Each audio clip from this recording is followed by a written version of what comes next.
Setelah Kejaksaan Agung membongkar kasus mega skandal oplosan BBM jenis Pertamax menggunakan Pertalite yang merugikan keuangan negara hampir ribuan triliun di Pertamina Patraniaga, publik di tanah air sebenarnya menanti aksi nyata Presiden Prabowo Subianto untuk melakukan bersih-bersih di Pertamina.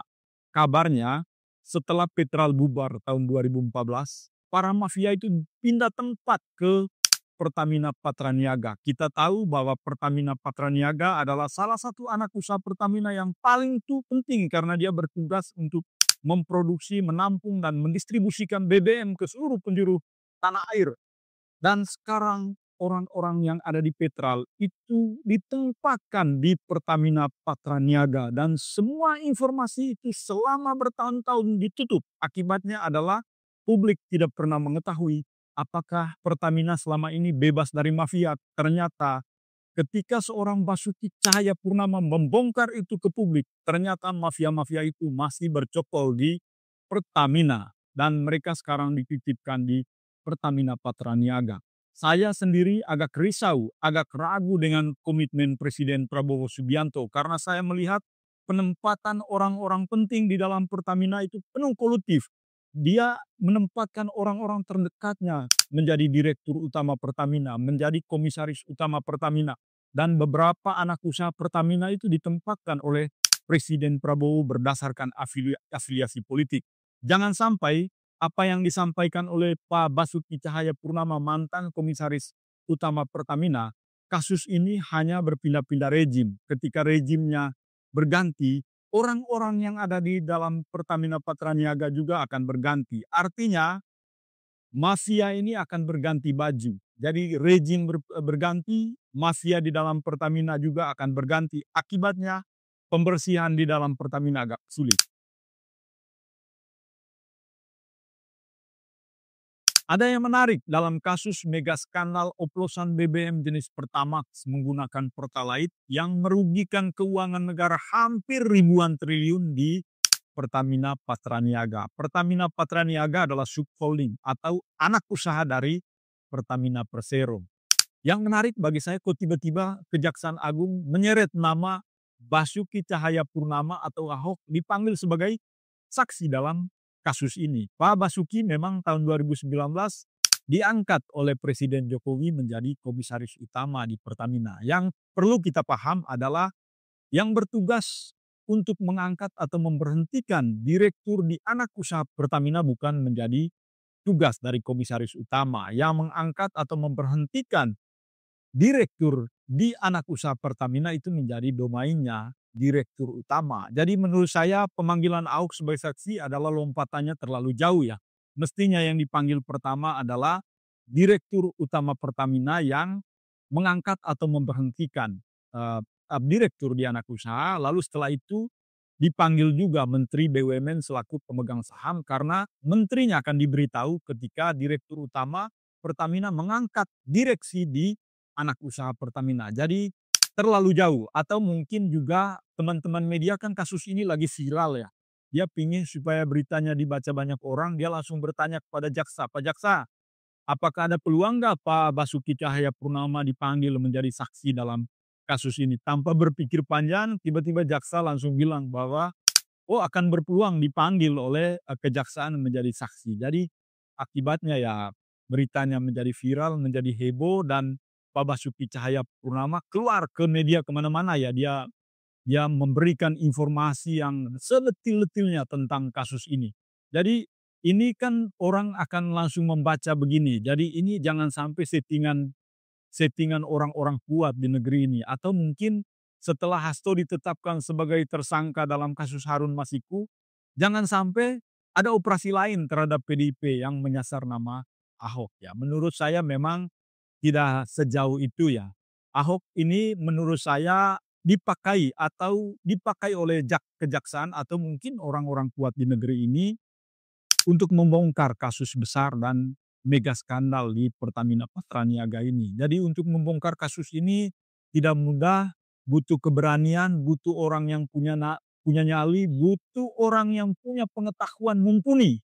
Karena ini kasusnya sangat teknis ya dan menyasar banyak orang-orang kuat di lingkaran kekuasaan. Itulah mungkin menurut saya, makanya Ahok disebut dalam kasus ini dan disetting secara sengaja gitu loh, bahwa Ahok akan dipanggil sebagai saksi dalam kasus ini. Tapi kan tidak tunggu lama Ahok keluar ke media, lalu menyebut bahwa jika kasus ini tak transparan, dia mengatakan bahwa kasus ini akan terjadi perpindahan rezim kekuasaan. Jadi rezim berganti, korupsi di Pertamina Pertaniaga juga akan berganti. Jadi ini hanya pindah-pindah lapak aja. Jadi orang mengais untung dari Pertamina Patraniaga. Siapa yang berkuasa, dia yang akan mengais untung dari Pertamina Patraniaga. Artinya begini, bahwa Ahok ini otaknya canggih, lihai, jadi dia tak mau juga dipakai sebagai alat kekuasaan untuk menyerang orang lain gitu loh.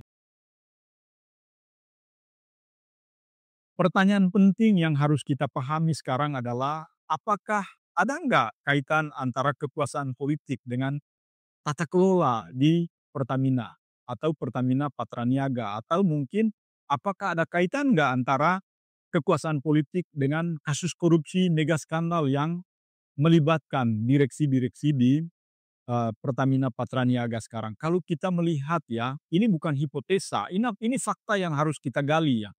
Direktur, komisaris, baik di induk maupun anak usaha Pertamina, itu banyak sering kali ya disusupi oleh kepentingan politik. Jadi setiap rejim menempatkan orang-orang mereka di Pertamina ataupun anak usaha Pertamina, mulai dari komisaris sampai direktur di anak usaha. Jadi kepentingan non korporasi itu sangat rentan masuk ke dalam Pertamina. Sehingga ketika kasus seperti ini ya, publik mestinya aware dengan apa yang disampaikan oleh Pak Basuki. Kita tahu bahwa direktur utama Pertamina pada saat itu misalnya Nike Widiawati. Nike adalah orang terdekatnya Pak Erick Thohir.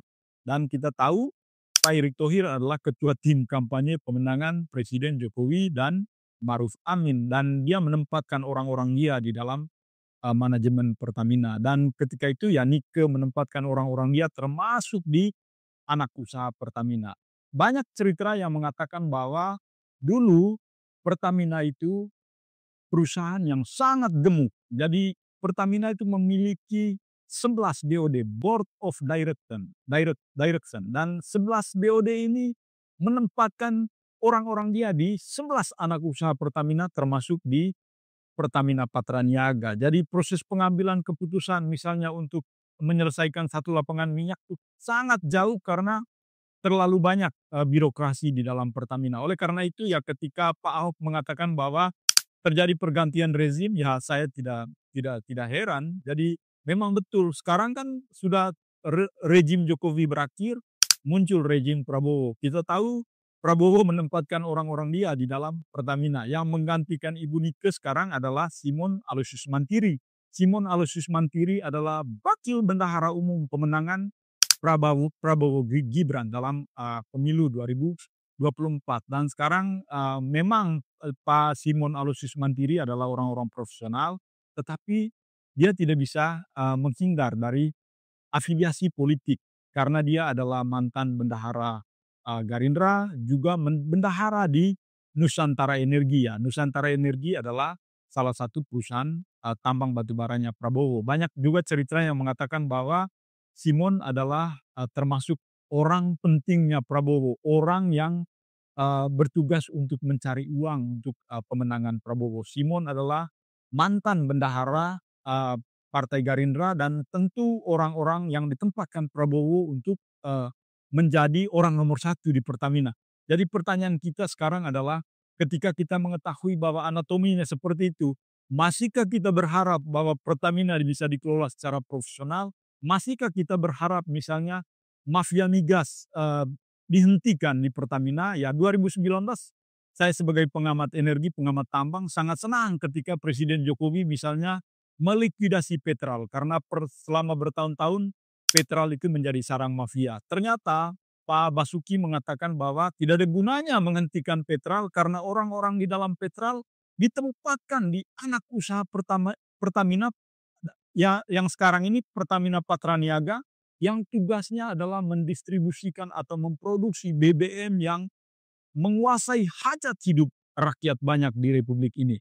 Jadi semua teman-teman harus paham ya, yang namanya mafia di Pertamina itu tidak akan bertahan kalau dia tidak bisa mengentertain kekuasaan. Jadi kalau dia tidak bisa mengentertain kekuasaan, itu bukan mafia. Jadi di Pertamina itu selama bertahun-tahun misalnya di Patral itu, di Petral, jadi orang melakukan tender minyak di Singapura gitu, jadi membeli minyak misalnya dengan harga 100 barel, lalu menjual lagi ke Pertamina di angka $108 per barel. Jadi keuntungan mereka itu hampir $8 per barel. Jadi hitung saja setiap hari Indonesia harus mengimpor 800.000 barel per hari. Jadi keuntungan yang didapat oleh para mafia ini bisa sampai 27 sampai 30 miliar per hari. Atau kalau kita hitung bisa di angka 27 sampai 30 triliun per tahun. Jadi angka yang sangat fantastis. Jadi pembagian keuntungannya juga sangat proporsional. Jadi bisa menurut cerita yang saya dengar dari banyak banyak orang. Jadi yang mafia yang bertugas untuk melakukan operasi di dalam itu adalah mungkin 1 sampai 2 dolar. Lalu teman-teman di politisi itu bisa 0, sekian. Lalu sampai ke istana itu $2.